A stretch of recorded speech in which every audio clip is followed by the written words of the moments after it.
This is the Champions League betting blueprint. Gareth Wheeler, Jake Osgathorpe with you. Plenty to get into as we've reached the quarterfinal stage and 4 incredible ties to look forward to and break down right here, right now. Jake, for the round of 16 and everything seemed straightforward and there really wasn't much in the ties and the fixtures that we were given. I mean, this is everything and more. Arsenal, Bayern Munich, Real Madrid, Man City, PSG, Barcelona, with a history between those two sides and a very competitive tie. Well, it should be between Atletico Madrid and Borussia Dortmund. Plenty to look forward to here. What's caught your eye? What's the headliner? It has to be Madrid and City, doesn't it? I think so. Yeah. I mean, you've got two teams that are making a habit of meeting each other in the Champions League, aren't they?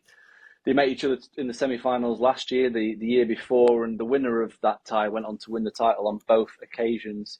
It's going to be a blockbuster, not only because obviously City, the reigning champions, Real Madrid, the all-time record winners, but you've also got a City team that have looked a little bit vulnerable this year and perhaps not as good as last year, with players moving on and quite not being replaced.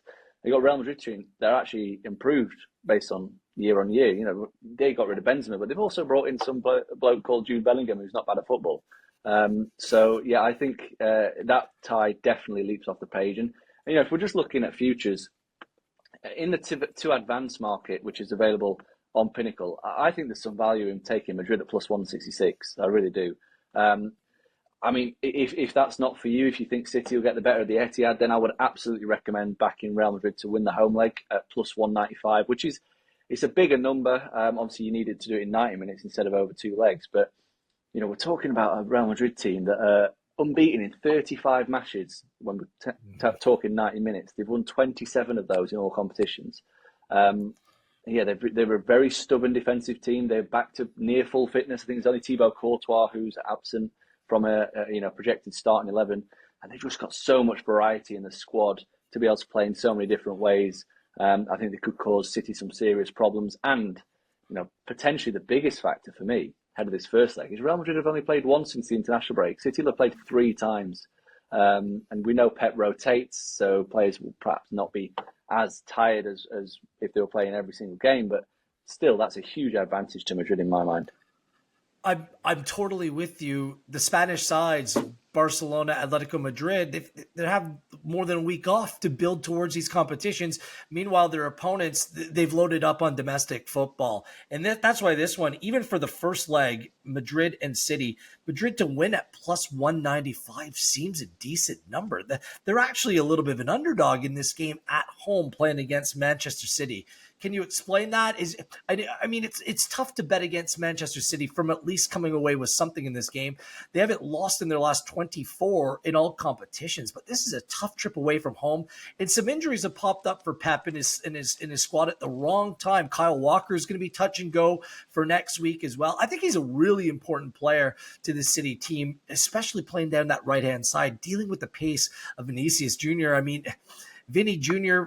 against Walker, it's more of a competitive matchup down that left-hand side. And we've seen that be a critical position area of the field when these two teams have played in recent years as well. Yeah, absolutely. I'm pretty sure, I was trying to find the number just then. I'm pretty sure Real Madrid went off shorter in the home leg last year than they are currently. And that doesn't make sense because, as I said at the start, in my mind, Real Madrid are a better team. Right throughout. I know they've lost the star striker, but as a unit, the options that they have now to play in different formations, different style of players. You could play Tchouaméni in there, you could play Kroos, you could play Modric, you could play Camavinga. They're all different styles of players. Valverde can play in midfield to kind of frustrate and really restrict Manchester City, while obviously hitting them on the counter-attack, which is something that they'll be looking to do with Vinicius and Rodrigo. And I think this is a really good opportunity for us to actually back against City, which you don't see that very often. Don't say that very often. No. It was a 1-1 draw in the first leg in the home leg for Real Madrid in this tie last year. Madrid did beat City 3-1 the year before. I'm also keeping an eye on a total. Typically, these first legs can be very low scoring. The total set at 2.75, but when they played, They've gone over 2.5 in 6 of their last 7 games, and both teams to score have played in 6 of their last 7 as well. Remember, they played in the Champions League 2020, 2022, 2023. These are two very attack-minded sides. I actually don't mind the lean to the over in the first leg as well, and I'll follow suit in terms of to advance. All the value for me was with Real Madrid. Let's move it towards Arsenal and Bayern Munich, because Arsenal been on a roll in the Premier League, become contenders for the Premier League title, and Bayern Munich, for the first time, well, their 11-year run of winning the Bundesliga is certainly going to come to an end here. All eggs are in the Champions League basket for Bayern Munich. So in terms of this tie, how do you see things playing out? I find this really difficult to assess. Obviously, the market has moved quite heavily, and rightly so, since the draw was made in Arsenal's favour. I think they were just slight outsiders when the draw was made to qualify. They're now minus 135 favourites. I wouldn't be backing them at that price. I thought the performance over 2 legs against Porto was below par, really, from what I was expecting, from what we see week in, week out in the Premier League.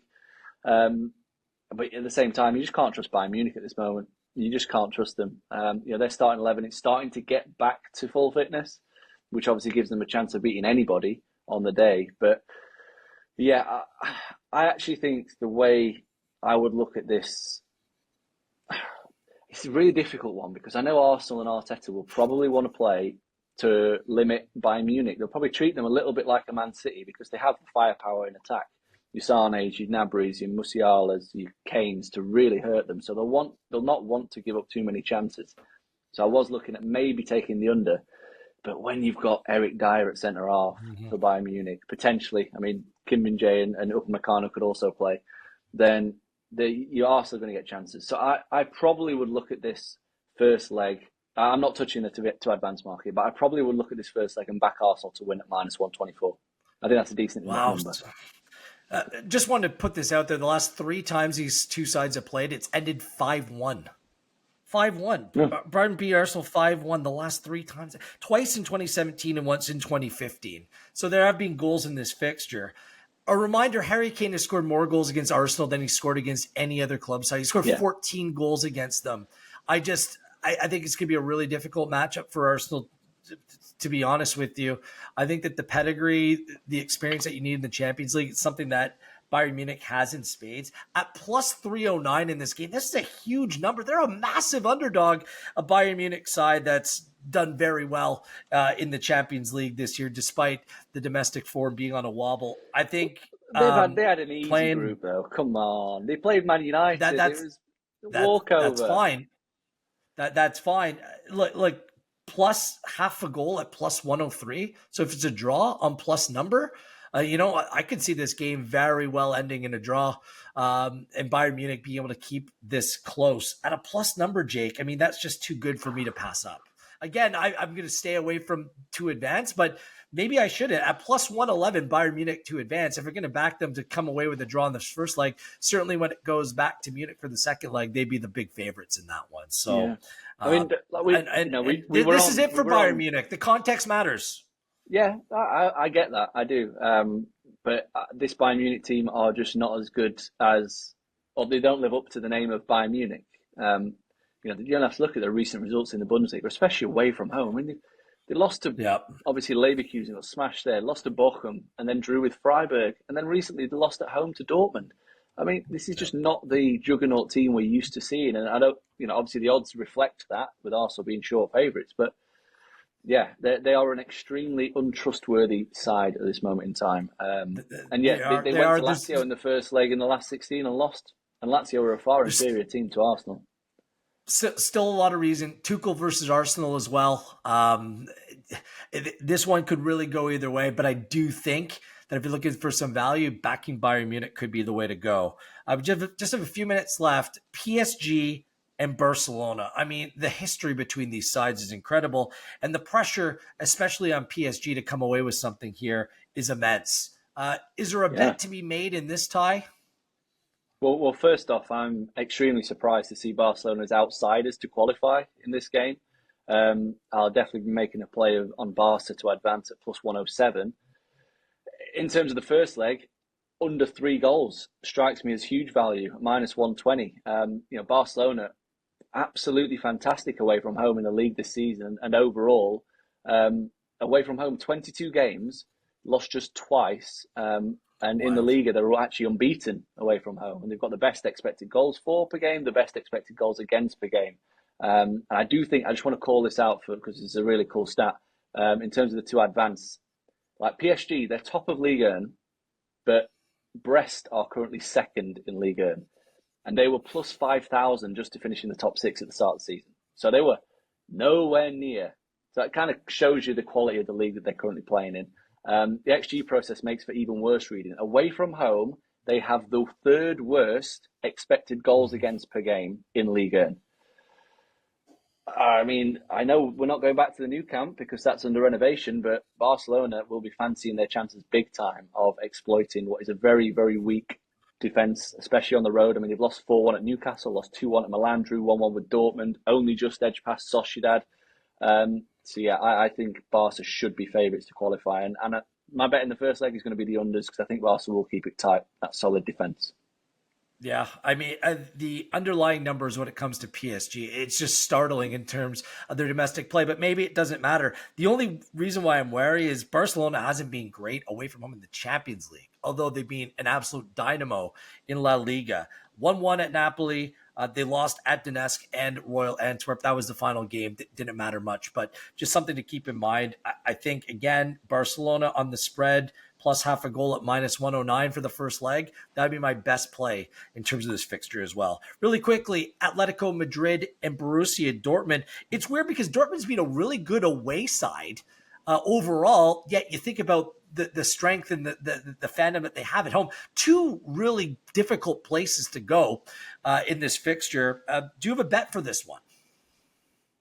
This is one of the ties I actually don't have a bet for. No, I don't. I think the market's right in the to advance market. And in the first leg, I think Atletico are plenty short enough at -129. We know Dortmund are going to go there, play difficult, hard to beat football, which is what they've done basically everywhere in the Champions League this season. So maybe I'd look at the unders, but the way Atletico Madrid are playing at home, they're creating so many chances. I wouldn't be surprised if Diego Simeone's men put Dortmund away early doors. So no bet for me in that one. Well, I'll bet on Atletico Madrid. I'm making a bet on all three of the Spanish teams. This time off in the build-up to these games, well, Borussia Dortmund, I believe, plays Stuttgart on the weekend, and they're battling for a top four position. Yeah. It's a very big game for them as well. So my best bets for the Champions League all come in the first leg, all backing the Spanish sides. In terms of a futures play, is there a play to be made on winner?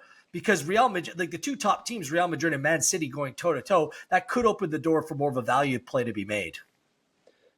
Yeah, 100%. I mean, you kind of want to look at Atletico Madrid again at plus 1,200 and think if they I think I said this on a previous podcast, Jake. Yeah. That was the team I kind of circled. I think we put them up at a bigger price to maybe plus 2,000 or something before the last round draw. Or probably before they played Inter, actually. Yeah, plus 1,200. If they get through Dortmund, I think they'd be, they'd have a really good chance of causing an upset and knocking out either PSG or Barcelona. Obviously, it helps them the fact that City, Arsenal, Madrid, Bayern, basically the four favourites for the competition, are all on the same side of the draw. So yeah, live runner, second, the second biggest outsiders, absolutely, especially with the pedigree they've got under Simeone. That's my favorite play. We did say that there is some value in Real Madrid to advance. What about Real Madrid to win it at plus 600? If they get past City, there could be some real value. And quite a big number for me. I'm surprised it's that far out for Real Madrid. The Champions League, we're happy to have it back. These quarterfinal ties, they could be something special. On behalf of Jake, I'm Gareth. This has been the Champions League betting blueprint, courtesy of Pinnacle.